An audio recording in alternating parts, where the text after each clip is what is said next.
I've got to be able to stay grounded in these insights so that I can stand firm in my knowledge. And that's something that took me a long time for me to trust myself in that, right? So sometimes you have these gifts, but you have to learn to trust yourself. The old business paradigm is crumbling before our eyes, and the world needs high-achieving entrepreneurs who are ready to break the mold. Welcome to the Epic AF podcast, where groundbreaking, paradigm-shifting change is the only option.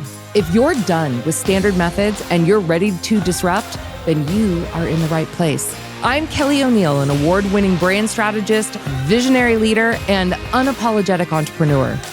This podcast is more than a show. It's a hub for big thinkers, the disruptors, and those that are ready to shatter outdated expectations.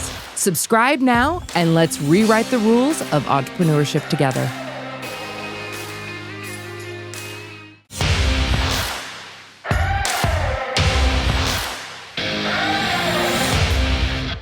Hey everyone, it's Kelly O'Neill, and I want to welcome you back to another episode of the Epic AF podcast for entrepreneurs, visionaries, and dreamers who are changing the status quo and creating life and business on their own terms. So if you are brand new to the podcast, you are going to want to go and back up to episode 1 because this season we are operating sequentially as I'm taking you through a process to define and live out your own epic AF life and business. But for those of you who have been following along, you have now been introduced to your purpose. And I would love to hear from you guys. I would love it if you followed me on social media. Please write to me and let me know what ahas have come to you. Let me know what have been these profound synchronicities that you are bound to experience when you're doing these work. I'd love to hear from you, and I'd love to hear your stories. Today, we are going to dive into the next factor of your epic, and that is your genius work, right? We're going to talk about the gifts that you were born with that are unique to you and that are a part of the work that you're meant to be doing in this world. So this is the second part of the Epic Trifecta. So by now, you understand the power about being clear about your purpose and how your clarity can guide and should guide every aspect of your life and business, right? It's your North Star. It's what we're aiming for in this world, is to live a life of purpose and to infuse that into our work. Okay? It anchors you and it gives you a sense of direction and meaning. But here's the thing. Purpose alone is not enough to create an epic life or business. You need flow, right? And flow is not just about letting it roll. That's not what I'm talking about. Flow is about moving through life and work with ease and harnessing your natural gifts so that when you're working smart, not hard, you're working in alignment with your genius, right? This will mean that you don't feel drained, you feel energized, and flow is where that ease and impact intersect, okay? So that's where we're going to be heading next. We're going to be talking about unlocking your unique genius, right? So that you understand how to get into that flow state. All right, so in my belief system, when we reincarnate, right? Universe sends you down and they equip you just like a car, right? Like you go buy a car and cars come factory installed with different things. Well, you as a human comes factory installed with your own set of unique genius gifts, right? These are the natural strengths and abilities that you were born with, the tools that make you you, right? So some people come with a few and powerful gifts, and some people come with many. So let me tell you, apparently I was on the warrior plan because the universe stocked me up, right? So I had another one of my shaman moments, right? Where I was working with my shaman and we were talking about my gifts, and she came in and she shared these gifts with me in ceremony, right? So she looked at me, she handed me a piece of paper that had this list of abilities that in some way I actually already knew that I had. Like some of them weren't a surprise at all. But in other ways, kind of seeing them written down like this or discovering some of the hidden treasures within myself, it was really fascinating. And yeah, I mean, there's some things that I was like, oh, that makes so much sense now that I know that I have that. Like I said, some gifts were obvious, like things that I'd been using my whole life without much thought. And others I had revelations about that I'd overlooked. And only now do they make complete sense. So I'm going to share with you the list of gifts that my shaman shared with me, right? These are the tools through which I fulfill my life purpose of liberating others and disrupting the status quo. Okay. My unique abilities that empower me to align with my mission of helping people transform chaos into order and creating new opportunities so they could ultimately live from a place of love and choice. All right. So I'm going to kind of go through these. So the first one is the gift of empathy. And this is something I knew. I've known for a very long time that I'm an empath. And for those of you who don't know what this means, it means that I have the ability to deeply and profoundly connect with other people's energy. So I can actually feel what people are feeling like. And I've known that I've had this gift for a long time, since I was in my 20s. It's one of the reasons I've been able to be so successful in business is because I can kind of feel the market. I can feel when I was in PR, I could feel the editors. I have this like sixth sense about me and the way that people are feeling. So it allows me to connect with people, but it also requires that I have really firm boundaries because I can also pick up other people's stuff, right? So not only do I feel the good feelings, but I can also feel like anxiousness. I can feel annoyance. I can feel when someone's angry with me without them even saying it. So I really had to learn how to recognize which feelings were mine and which were external. Because sometimes all of a sudden I'll feel like really anxious. And I'm like, I have nothing to be anxious for. What's that about? And I realize I'm like, oh, it's not mine, right? My daughter has the same gift and she's super, and she literally, like, I remember one day she came into the kitchen and she goes, are you feeling sick to your stomach? And I said, no, why? And she goes, I'm feeling sick to my stomach, but I don't think it's mine. And then my niece was over and she goes, I feel sick to my stomach. And it's like, and my daughter and I both looked at each other. We're like, oh, okay, that makes sense, right? So this means that I have to really protect my boundaries and I've got to protect my emotional and mental well-being. And it also means that I don't like being around a lot of large crowds. And something that I used to make myself do, but now that I understand this, I realized that it's not super good for me, right? So I have to be careful who I surround my energy with and how I involve myself with people, especially those who are kind of, they're angry a lot or they resist change or things like that. Okay. The second gift that I came with is of a visionary and creator. So I have an ability, and again, this is always I've been able to do this a lot. Like I kind of talked to you earlier about how I was able to vision that I needed, that I should be working with horses, right? So I'm able to visualize outcomes and bring them to life, right? So I have a strong, like when you sit in visualizations, if you guys have ever been in a seminar or workshop and you can visualize, I'm actually able to really do that very strongly. And so when I'm able to get really clear about a vision and I hold it in my mind and heart, the universe just responds by starting to manifest it. So I have to be really careful what I'm envisioning because if I put because this can go both ways, right? I can work against myself. If I'm focused too much on something I don't want, I'm going to manifest more of what I don't want, right?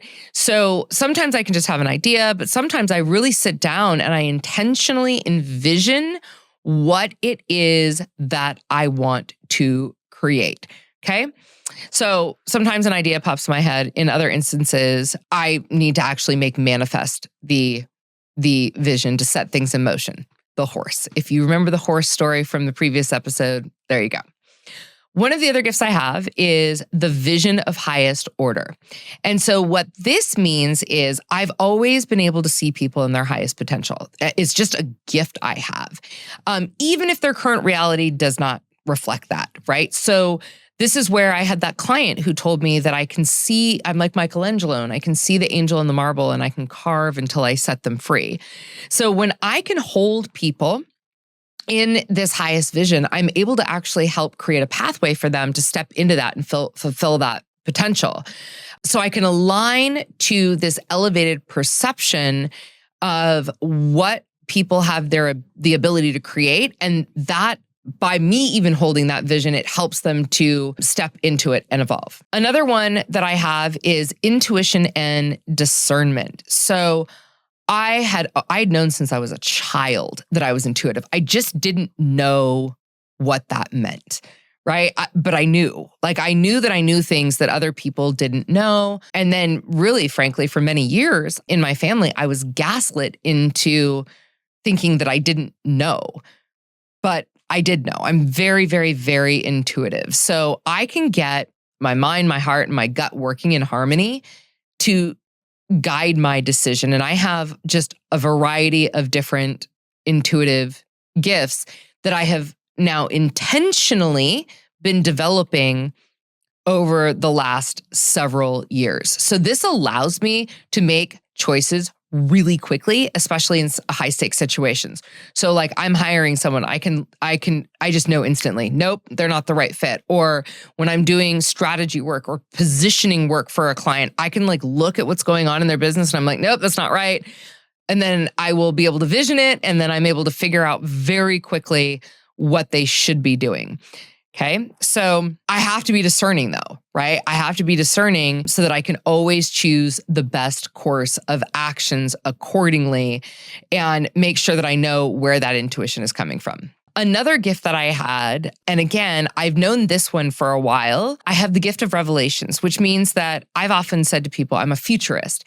I've always been 10 to 20 years ahead of the work force, right? I specifically see this gift in business for me. I don't really see it in other things, but I do see it in gift.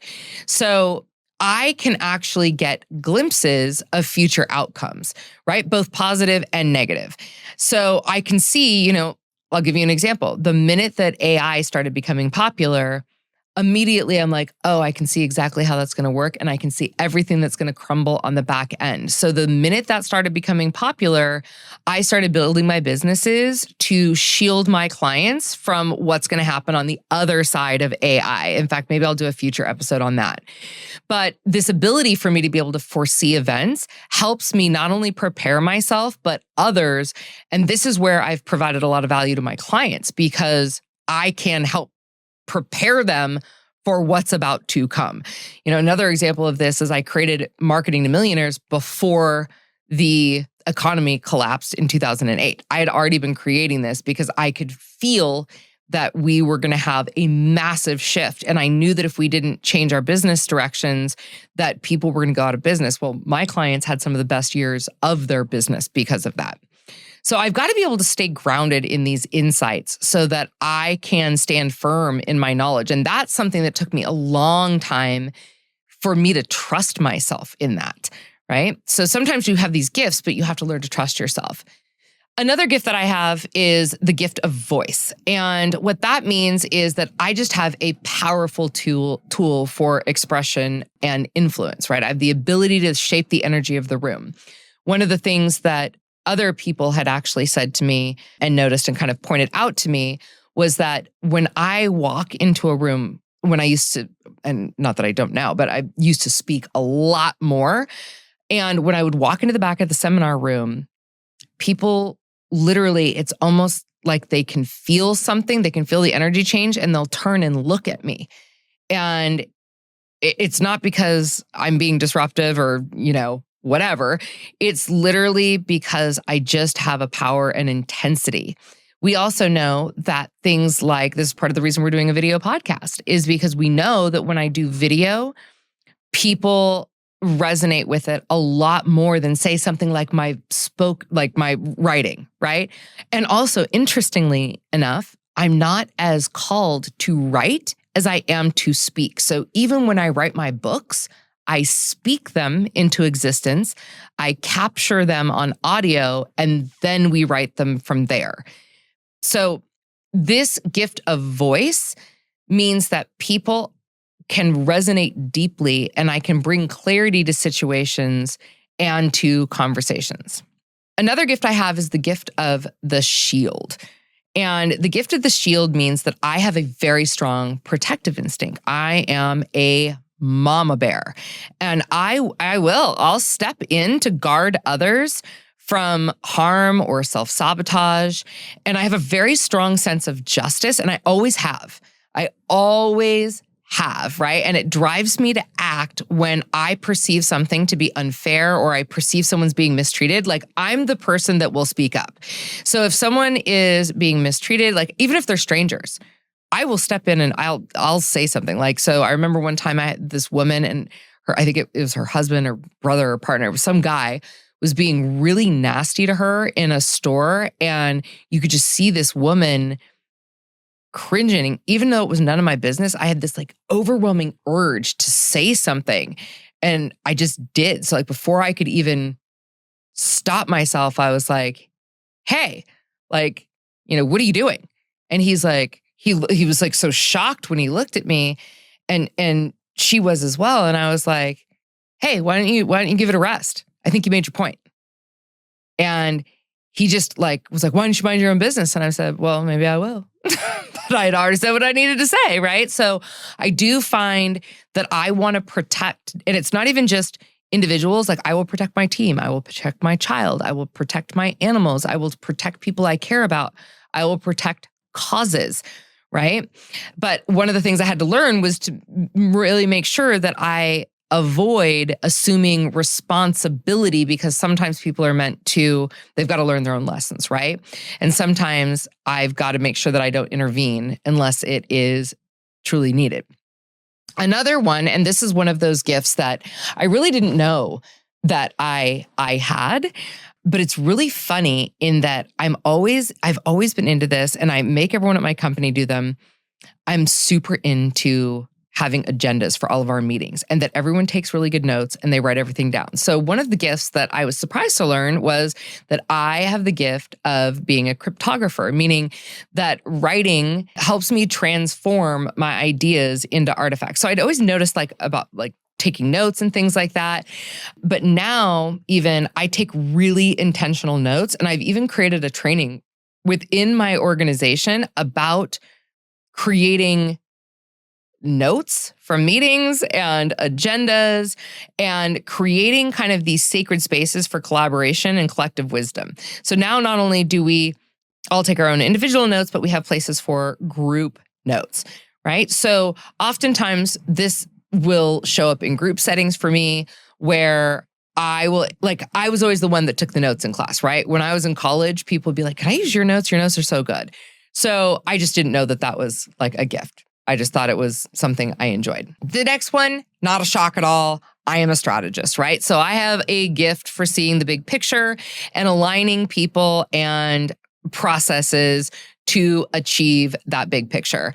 So this is something I've known. When you ask anyone why they hire me because of my strategy gift and ability to do positioning. This is also something that has tended to make me a natural leader and draws others to me to seek guidance. Even when I've been in mastermind groups, I will often find that people will come and seek me out for my specific guidance.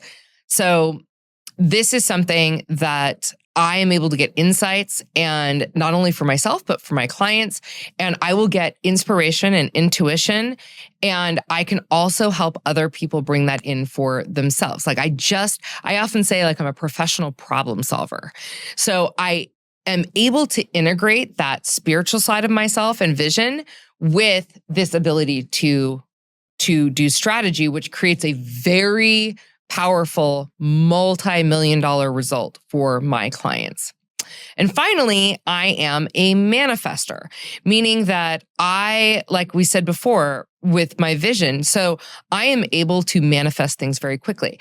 Again, I bring you back to the story I told about the horse, right? Thought, boom, horse within a couple days. There, I've got it, right? So I am able to manifest very quickly. Again, I've got to be careful because I can also manifest things that do not serve me. So I can use that gift not to my advantage if I'm not careful. So I've got to be very, very careful. And I'm able to turn these kind of abstract ideas into tangible outcomes that empower myself and others. Patience and persistence. So in some ways, I am not patient. So I would say on like a daily basis, I'm not super patient. With little things, I'm not super patient. But in the grand scheme of things, like I can gnaw away at working on something for months and months and months and years and years and years. So that endurance, my ability to persist, like the story I told you about the wakeboard, and doing the 360, I will keep going and going and going and going and going and going and going until I get what it is that I want. But I have to be careful because sometimes I can persist in the wrong direction and that can become counterproductive. So these are some of the gifts that I have, right? This is a pretty exhaustive list. But then again, I've got a pretty big mission. So these are some of the things that I was brought in with. And like I said, everybody has their own gifts. And you can use these gifts either to your favor or sometimes you can use them against yourself, right? So you've got to recognize when it's time to stop or pivot because otherwise you can go for a long time in the wrong direction. Okay. So I want to talk a little bit about living from your genius zone and operating in your genius zone. And what that means is focusing on your own unique strengths and gifts so that work doesn't deplete you, it fuels you. When I do strategy work, it is the easiest thing on the planet for me. It is so easy and natural for me. It is not hard. I don't get drained. When you're working from that place of your gifts, it's going to feel naturally. It's going to feel like you're in flow and you're able to make an impact without burning out. Whereas let's say I'm doing something that's not a gift, right? So let's say I'm trying to think of something that someone on my team has. Here's one. My CFO loves crunching numbers and doing billing and working in Excel spreadsheets. I would rather poke a pin in my eye over and over again. It would be less painful. She loves it. That's why we let her do that, right? I don't do that. I let her come to me with an executive summary so she can tell me what is working and what is not. So when you learn this and you learn what your gifts are, you want to be spending your time, energy, and focus in those gifts, and you want to find out the things that are draining and stay away from them. When you start working like this, it's a complete mindset shift, and you go from working hard to working smarter. And it's a super necessary part of building an epic life and business, okay? I'll be honest, embracing my genius zone took a really long time and practice, and I had to let go of the need to fit into traditional molds, right? And I also had to start learning to trust my intuition and my visionary abilities, and also the unique way of doing things. Because I had a lot of people, even in my own company, I had a lot of people constantly challenging me. And they'd say things like, why do you think your way is the best way? And, I went through a whole year of having people challenge me. Not surprisingly, it was when I was working on trusting my gifts that I attracted all of these people who constantly were questioning my ability. And what it was teaching me, again, it was teaching me to stand in my gifts and stand in my intuition. I had to learn to trust it because every time I caved and I went with what it was that they said, because I thought, well, maybe they're right. Who am I to think that my way is the only way? Or maybe every time I did that, it went bad. I had to learn and stand in that. And part of the way I learned, again, was by caving and then getting kicked in the teeth. So Doing business this way, when you're aligned with your purpose and you're aligned with your gifts, it allows me to lead in a way that feels natural, right? And it feels powerful because I'm in my zone, right? I'm in my genius. One of the things that I want to share with you, and people always love it when I remind them of this, and this is like a major pro tip. The things that come easiest to you, your genius gifts, are exactly where your highest earning potential lies. Like, these gifts aren't just your superpowers in life. They're your biggest leverage points in your business. And when you're operating from your zone of genius, you're not only creating the most impact, but you're also positioned to command premium rates because it's effortless for you and it's invaluable to others. Leaning into these gifts is going to allow you to build an epic business with flows with ease and generates ample income and maximizes your impact. You need to remember that people pay top dollar for expertise that feels like magic, and your genius gifts are that magic. So I want to give you some strategies to identify and embrace your genius zone gifts, right? And I've given you lots of clues in the stories, and hopefully I've given you some examples because I'm sure that there's some of you that have similar gifts to me, right? If not one, maybe multiple. And I'd love to hear it. When you figure out your gifts, please reach out to me on social media and let me know what they are. I love hearing when people have these ahas because it's so empowering. If you're ready to step into your genius zone, here's a guided exercise to help you identify your unique gifts and start aligning your life and your business with them. So number one, I want you to reflect on your unique strengths. So grab that journal again, and I want you to write down the qualities and abilities that set you apart, or that you remember people saying to you, like, oh my gosh, that's so easy for you, right? What do they also constantly come up to you for? Like, anytime someone has a strategy problem or a business problem, they come knocking. All my friends, they're like, I need a strategy for this. I need to run this by you, right? Or even now, interestingly, this didn't happen until the last couple of years when I became so confident in my visionary and my intuitive gifts. Now my friends will come to me and they'll be like, I want to get your intuition on something. And they're like, I want to tell you a situation. I want your intuition. I want to know what you think. I want to know what your intuition says. So what comes easily to you that often others find challenging? Strategy for me. Simple. I've not met a lot of other people that can do strategy the way that I do it, or positioning. This is the thing that keeps people stuck in their business all the time.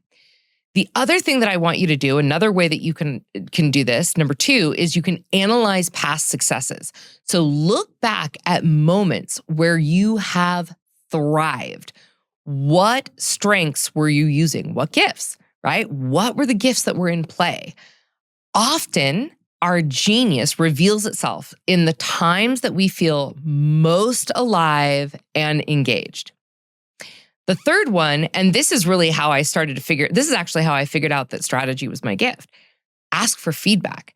Reach out to your clients, trusted friends, colleagues, mentors, and ask them what they see as your greatest gift or your natural strengths. Because sometimes other people can identify gifts in us that we overlook. This is how I knew that strategy was my jam.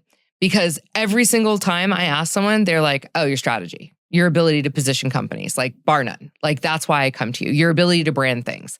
That's why I come to you.